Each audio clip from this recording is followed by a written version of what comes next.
Vamos aprender juntos? Mais uma semana, mais um aprendizado, mais um livro. Você já está conosco no capítulo à parte.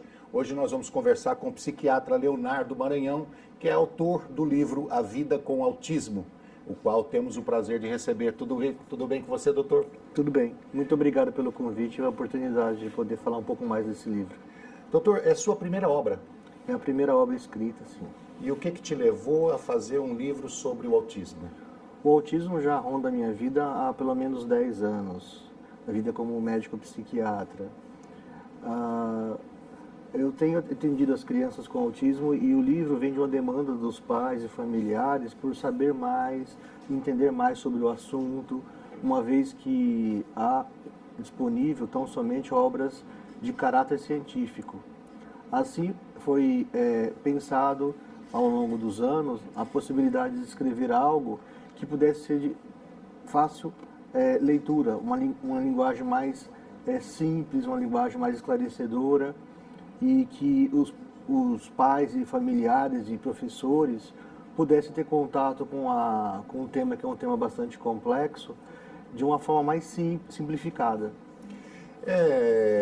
Levando-se em consideração de que o autismo é de difícil diagnóstico, e até pouco tempo atrás, até os médicos tinham dúvida a respeito de diagnosticar alguém com autismo, mesmo assim existem literaturas científicas a respeito do assunto?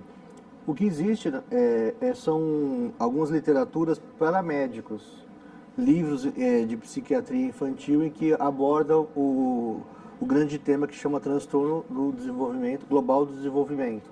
E o autismo está inserido ali. Que entra a síndrome de Asperger também. A síndrome de Asperger, o autismo infantil, o autismo típico ou clássico, e outras síndromes que são as chamadas autísticas-like, ou parecidas com o autismo. São outros tipos, como a síndrome de Rett, a síndrome desintegrativa da infância, a síndrome do X frágil, enfim, inúmeras outras síndromes genéticas. Aí esses livros científicos abordam isso do ponto de vista mais de o que já foi escrito, quais foram as evidências, os estudos, uma informação mais para o público realmente especializado no entendimento dessa área.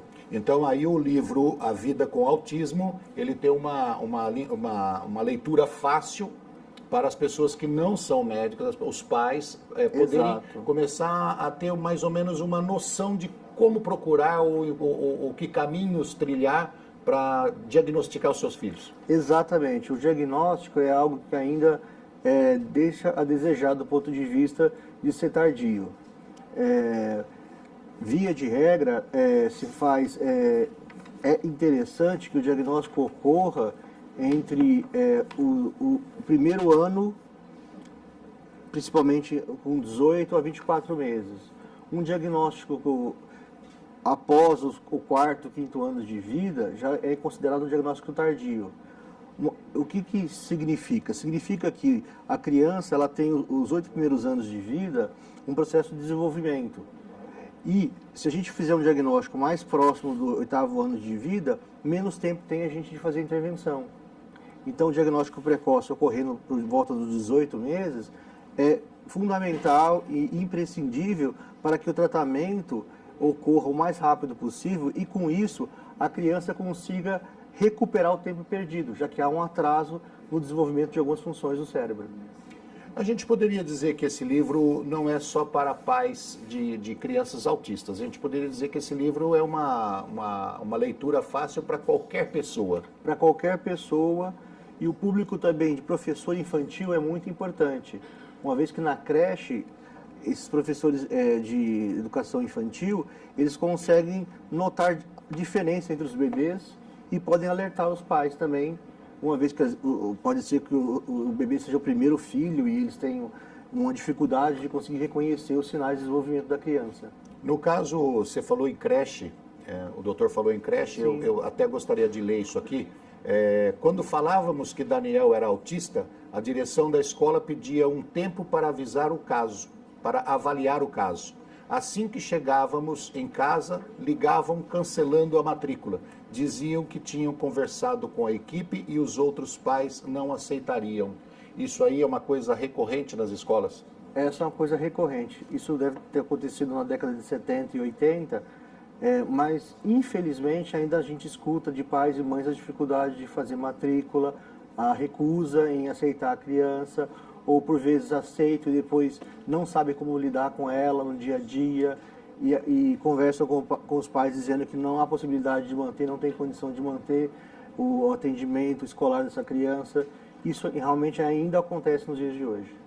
É por isso que você disse que é uma leitura que ela é indicada para professores. Para professores. Principalmente professores de primeiro grau. De primeiro grau.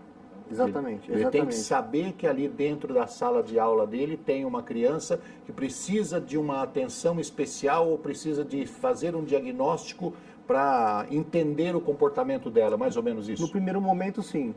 É importante também dizer que no livro também se ressalta a necessidade de um professor auxiliar para essa criança dentro da sala de aula. Uma vez que o professor vai estar tentando dar conta de 20, 30 crianças, que a gente chama de neurotípicas, né, que aparentemente não tem nenhum transtorno, e essa criança, que é uma criança especial, ela tem necessidade de um professor auxiliar em sala de aula para poder conseguir auxiliá-la no aprendizado, na alfabetização e em outras partes pedagógicas. E parece que é pouco, mas não é. No Brasil, no mundo tem cerca de 70 milhões de crianças que são afetadas com autismo. É essa a informação. Essa é a estatística. 70 milhões. No Brasil, cerca de 2 milhões de crianças afetadas com autismo. Então, ou seja, é muito fácil de uma classe ter uma criança com autismo ali que nem os pais sabem que ela tem. E o professor, de repente, pode encaminhar os pais ou alertar os pais de que ela precisa de um encaminhamento. Isso é correto. Lendo o livro, fica mais fácil. Fica muito mais fácil. A ideia do livro é justamente trazer à luz a informação, tanto para professores quanto para pais com dúvidas. A informação é a base do conhecimento para que haja menos preconceito a respeito tanto da citação do diagnóstico, assim como a busca de um tratamento especializado. Hoje nós temos clínicas especializadas no Brasil? Muito poucas, muito poucas. Tem se criado clínicas escola com o intuito de tentar fazer um trabalho multidisciplinar, multiprofissional para tratamento do autismo. Tem se criado também algumas clínicas com o intuito de fazer esse trabalho multiprofissional, mas ainda é uma semente ainda que está germinando. Ainda há poucos profissionais especializados no tema. O autismo ele tem graus de gravidade, como por exemplo a paralisia cerebral. A paralisia cerebral você tem desde um grau levíssimo, que é quase imperceptível, até um estado vegetativo. No caso do autismo também existe essa tendência? É a mesma coisa, existe a gravidade, níveis de gravidade. Existe 3 níveis a saber, que são o severo, o moderado e o leve. Via de regra, o grau moderado e severo busca atendimento médico por volta dos 3 a 5 anos. O grau leve só vai buscar ajuda médica por volta dos 9, 10 anos de idade. Porque o grau leve ele demora mais para se manifestar ou ele é mais difícil de se perceber? As duas coisas. Ele é mais difícil de se perceber, ele se manifesta, mas a manifestação é tão tênue que os pais não percebem. E a criança também não tem como colocar e todas as suas alterações, assim, ele não consegue reconhecer. A criança não consegue reconhecer as suas alterações, já que ele sempre foi daquele jeito. E é mais comum acontecer essa busca ao tratamento aos 9, 10 anos de idade, uma vez que o autismo, são fases. Tem a fase da infância, em que você vai trabalhar a parte comportamental, a melhora da comunicação, e depois da infância temos a pré-adolescência, em que alguns transtornos mentais podem ocorrer 4 a 5 vezes mais do que a população da mesma idade, que seria o início da ansiedade. Então, pela ansiedade é que os autistas leves são levados ao consultório psiquiátrico sem saber que são autistas. Isso é bastante interessante. As características básicas do autismo quais são? É um transtorno que leva a um atraso na aquisição da fala, linguagem e comunicação. A criança muitas vezes é levada em busca de ajuda médica com a seguinte queixa: ele não fala, ou ele falou um pouco e interrompeu a fala, ou ele está com atraso em conseguir conversar. Essa é uma primeira dúvida. Será que é um atraso? Será que ele é autista? E um outro segundo ponto é com relação ao comportamento. A criança tem um comportamento fora dos padrões esperados para a idade. Ou é uma criança extremamente irritada, agressiva e birrenta, ou é uma criança extremamente apática, bonzinha e silenciosa. Nesses casos, é mais difícil o diagnóstico, já que não incomoda os pais. Quanto mais cedo houver o diagnóstico, melhor. Melhor. Eu cito um exemplo em que, se você tiver que estimular uma criança com um atraso físico, estatural, de altura, você não vai esperar até os 21 anos para poder fazer o tratamento. Quanto mais cedo você iniciar com o hormônio do crescimento, mais tempo a criança vai ter para conseguir acompanhar a curva de crescimento. Aqui também, essa lógica também serve, uma vez que a criança precisa iniciar o tratamento mais cedo, já que a janela de maturação do sistema nervoso central acaba por volta dos 8 anos de idade. Evita casos como esse. Eu teria sido mais suave. O Edu sempre foi diferentão, e com um sorriso de canto dos lábios que Séries resume aquela que provavelmente é a sua história de vida mais impactante. Sentada em um café, ela conta como é e como foi ter um filho com autismo, quando as pesquisas sobre o tema ainda engatinhavam no país. Criar a sua primeira criança foi um desafio. Ela buscou um caminho que, reconhece, foi pouco comum. Nós vamos para um rápido intervalo e já voltamos.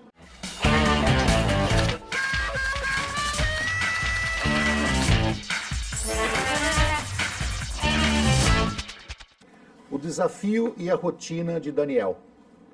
O diagnóstico de surdez antes de 1 aninho nos prejudicou porque fomos por um caminho errado, lamenta Rosana. Sentada em uma lanchonete do Continental Shopping, que fica na estrada de Osasco, em São Paulo, a mãe conta que em 1990 pouco se falava em autismo no Brasil. A falta de informação dos médicos resultou em um tremendo erro. Seu filho, Conjânio Ribeiro de Araújo, fora diagnosticado com surdez profunda.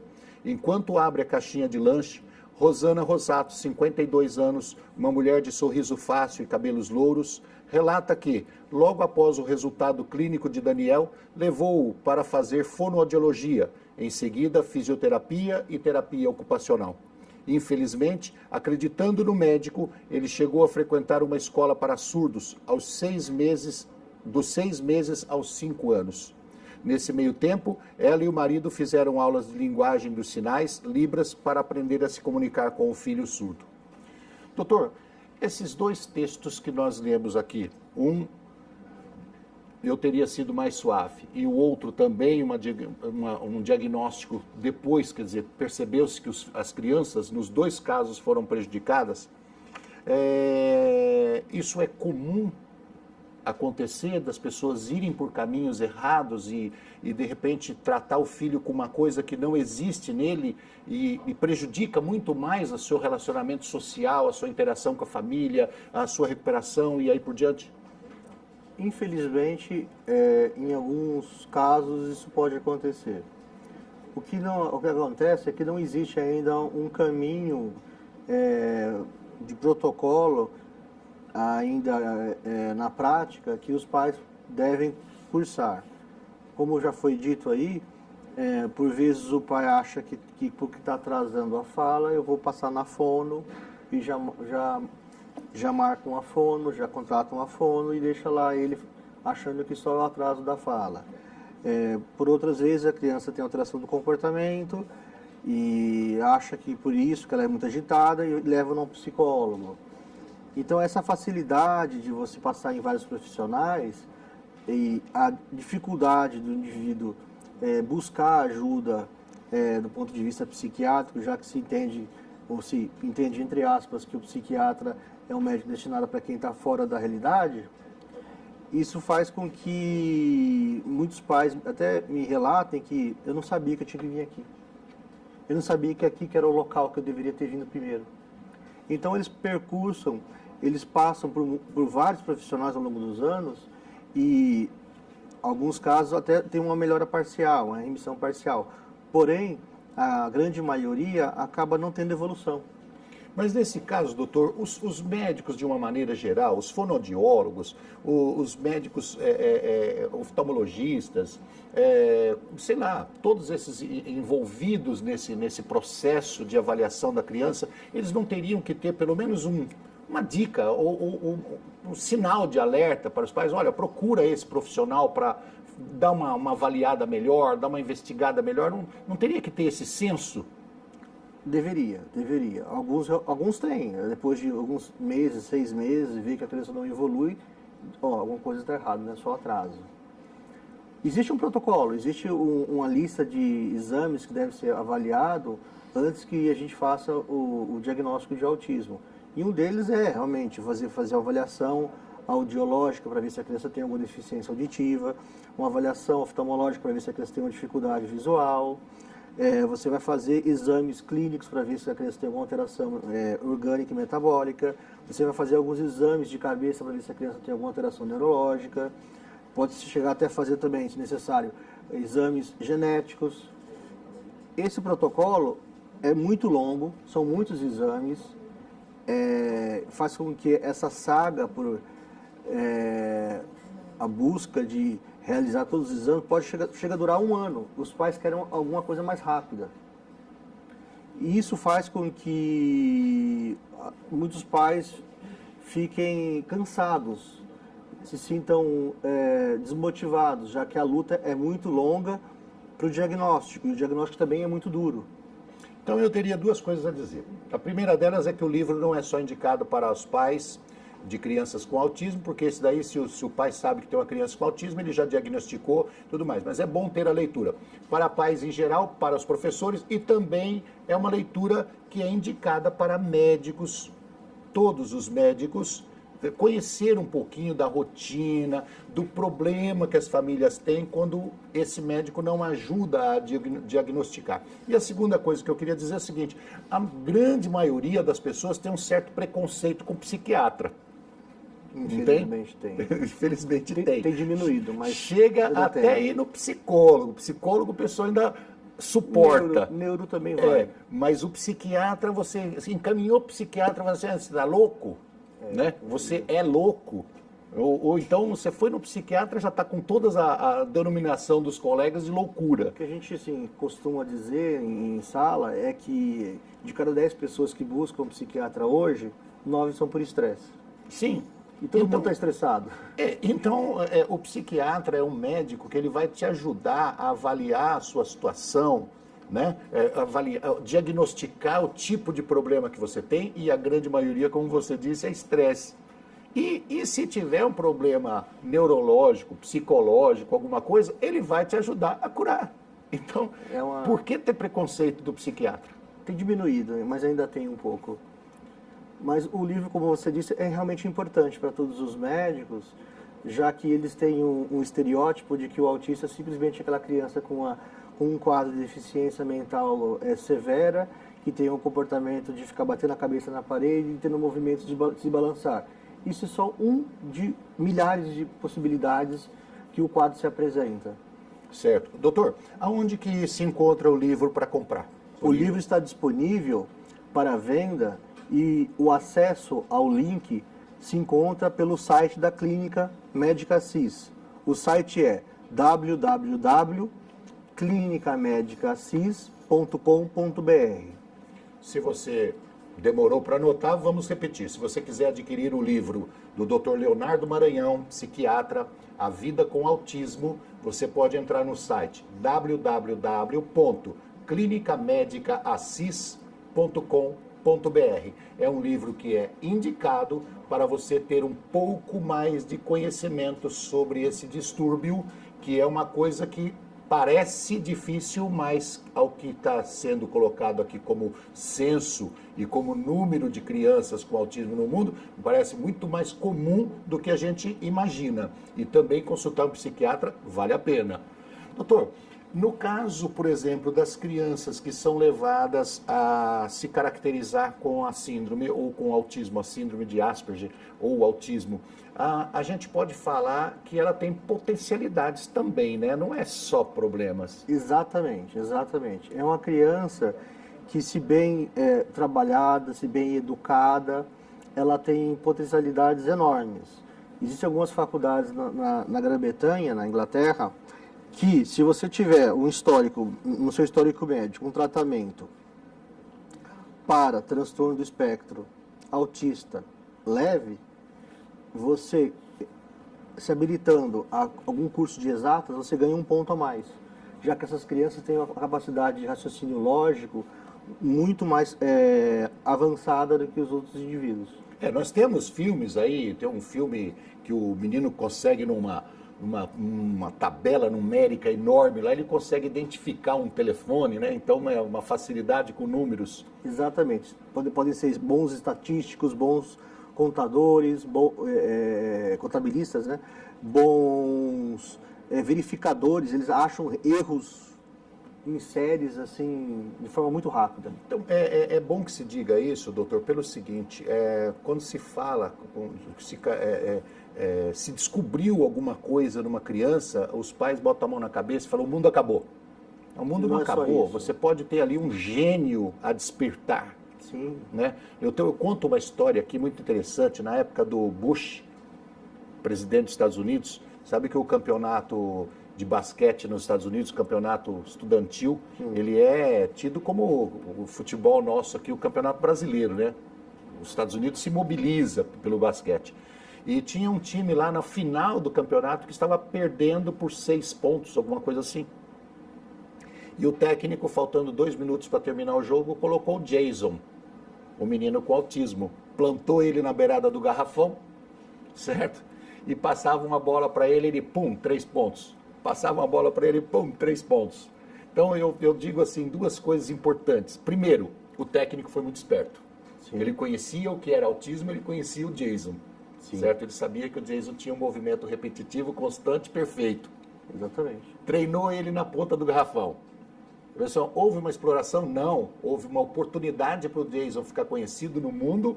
Até o Bush tirou fotografia com ele, foi cumprimentá-lo, certo? O time ganhou, ficou todo mundo feliz. Então, explorou uma potencialidade, não a deficiência. Explorou a potencialidade que aquela criança tinha. Exatamente. Isso é muito importante. É extremamente importante. Já existe trabalho de algumas entidades que fazem a capacitação desse indivíduo para o mercado de trabalho, fazendo um curso em que ele vai explorar justamente essas potencialidades e vai conseguir fazer com que esse indivíduo consiga ser inserido nos locais em que ele vai ter mais sucesso. Doutor, nós temos aqui 10 anos de pesquisa só sobre autismo. Sim. Está relatado no livro. Sim. Você já tratou de mais de 500 crianças com autismo. Muito mais. Isso. Então, imagina, por isso que nós estamos falando que não é tão difícil assim, a coisa é mais comum do que nós estamos imaginando. Só um médico psiquiatra, certo? Tratou de mais de 500 crianças com autismo, quer dizer, é uma coisa assim já... Existem estatísticas que mostram que a quantidade de autistas supera em número, se você juntar todos os cânceres em crianças, ou seja, pacientes, crianças com câncer de todos os tipos, não equiparam o número de autistas. Antes de fazer, então, uma avaliação final do livro, eu te perguntaria o seguinte: pode existir pessoas que têm autismo que passam a vida inteira sem um diagnóstico? Existe. E sem ser percebido? Existe. Por vezes, quando fazemos o diagnóstico dos filhos, algum dos pais se reconhece como autista como também. Autista. E às vezes foi até uma vantagem. Sim, ele consegue se sobressair na escolha da profissão. Ok. Me faz um relato, assim, um resumo do seu livro em 1 minuto para nós terminarmos. O livro é indicado para e enfoca aqui o diagnóstico precoce, a necessidade do professor auxiliar em sala de aula, a necessidade de um tratamento especializado. O livro tenta quebrar preconceitos e paradigmas a respeito do autismo ser um problema. O autismo, a vida com o autismo, tenta mostrar para todos como é a vivência do dia a dia dentro dessa patologia, dentro desse transtorno.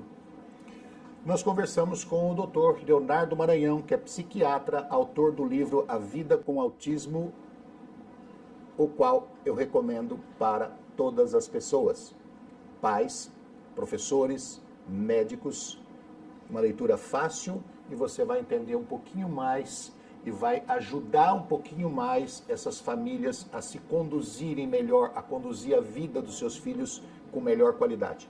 Doutor, obrigado. Obrigado pela oportunidade, pelo obrigado privilégio por ter de escrito falar. o livro. Agradeço mais uma vez.